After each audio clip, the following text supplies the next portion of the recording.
A little girl with no mother asked a female cop to be hers for just one day. What happened next changed everything. Christmas Eve. The town square glowed with lights and music, families wrapped in laughter and warmth. Officer Kathy Bennett walked her patrol alone, as she had for the past 2 years. Then a small hand tugged at her sleeve. She looked down. A little girl, no more than 4, stood there with eyes wide and hopeful. "Excuse me," the child whispered. "I don't have a mama. Can I spend a day with you?" Kathy froze. Not a cry for help. Not a case. Just a question so small it broke something inside her she thought was already broken. Kathy Bennett had been a cop for 8 years, and in that time she had learned to keep her distance from the things that hurt. She walked the night shift through the downtown square, her boots steady on the cold pavement, her breath forming small clouds in the December air.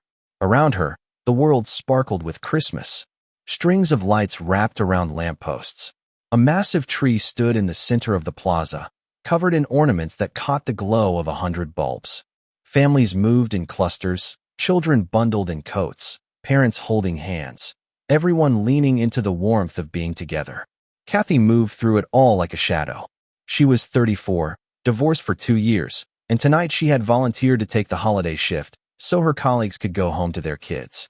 It seemed like the right thing to do. At least someone should be home with their children tonight, she had told her sergeant. He had thanked her, clapped her on the shoulder, and left without asking if she had anywhere else to be. She did not. Her apartment waited across town, silent and small. There was no tree, no stockings, no one expecting her. She had tried decorating last year, hung a wreath on the door, and set up a little ceramic nativity on the kitchen counter, but it only made the emptiness louder. This year, she left it. All in the box. She checked her radio and scanned the crowd. Mostly families. A few couples.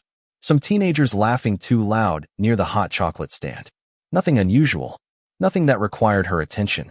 Her gaze drifted to a young mother crouched beside a little boy, adjusting his scarf. The boy squirmed and giggled, and the mother smiled with a patience Kathy had seen 1,000 times but never felt herself. Her ex-husband had wanted kids. He had brought it up gently at first, then more insistently as the years went on. Kathy had always said later. There was always another case, another shift, another reason to wait. Eventually, he stopped asking. Eventually, he left. She told herself it was for the best. She told herself she had made the right choice. But standing here now, watching the boy run toward the carousel while his mother called after him, Kathy was not so sure anymore. She turned away and continued her route along the edge of the square. The carousel spun slowly, its painted horses rising and falling to the tune of an old holiday song. A low fence surrounded the play area, and parents lined the perimeter, watching their children climb and slide and shout with the kind of joy that came easy when you were small. Kathy stopped near the gate, her hand resting on her belt, her eyes moving over the scene with trained vigilance. That was when she felt it again. A small tug on her sleeve. She looked down. A little girl stared up at her. The child wore a red coat with a hood trimmed in white faux fur. Her hair was pulled into 2 uneven ponytails that stuck out at odd angles. Her cheeks were pink from the cold, and her mittened hands clutched the fabric of Kathy's uniform jacket. Kathy crouched down to meet her at eye level. "Hi there, sweetie," she said gently. "Are you lost? Where's your mom and dad?" The girl shook her head. "I don't have a mama," she said. Her voice was small but clear. "Only Papa. But he's busy working." A flicker of concern ran through Kathy. She glanced around, searching for a frantic parent. She saw none. "Where is your papa now?" Kathy asked. "Is he here?" The girl looked around too, then pointed vaguely toward a bench near the carousel. He said, "Wait here." "But I saw you. You look like the police lady in my storybook." "She's very kind." Kathy's chest tightened. The girl stepped closer, tilting her head up. "Can I spend a day with you?" she asked. "Just a little while. Papa will come back soon." Kathy blinked. She had heard pleas, denials, accusations. But this was different. This was hope. Protocol whispered in her mind, but the girl wasn't scared. She wasn't crying. The area was enclosed, full of people. Kathy lifted her radio. "Dispatch, this is Bennett. Possible separated child near the carousel. Female, approximately 4. No signs of distress. Standing by." She clipped the radio back. "I'll stay with you for a little while," Kathy said. "But we stay right here so your papa can find you." The girl nodded eagerly and grabbed Kathy's hand. Thank you, officer lady. You can call me Kathy. Miss Kathy, the girl repeated, smiling. She pointed toward the giant Christmas tree.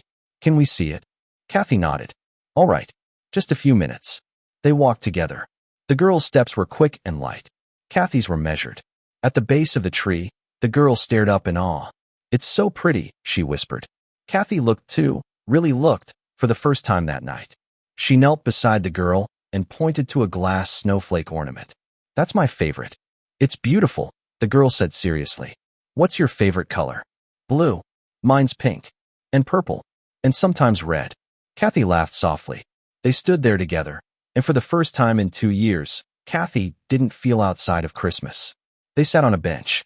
The girl's legs swung. Her hand stayed in Kathy's. I don't remember my mama, the girl said later. Papa says she went to heaven. Kathy squeezed her hand. Your papa must love you very much. He does. He's always tired, though. They walked again. Kathy bought her a peppermint stick. Then, a carousel ride. The girl laughed, breathless and bright, and Kathy felt present in a way she hadn't in years. Later, at a toy stand, the girl spotted a white rabbit. She looks lonely, she said. Kathy bought it. I'll name her Katie, like you. The girl hugged her, small and fierce. I wish you were my mama, the girl said later softly. Kathy said nothing. She couldn't. Minutes later, a voice cut through the crowd. Lena. The girl's face lit up. Papa. A man rushed forward, relief pouring from him as he gathered his daughter into his arms.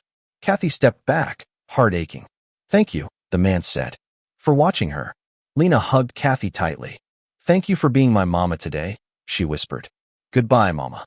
Kathy watched them disappear into the crowd, her hands empty, her heart full and broken all at once. 1 year later, Christmas Eve again. The same square. The same lights. Miss Kathy. Lena ran toward her, taller now, rabbit in hand. We come every year, her father said. They sat together on a bench beneath the tree. And for the first time in a long time, Kathy felt exactly where she was meant to be.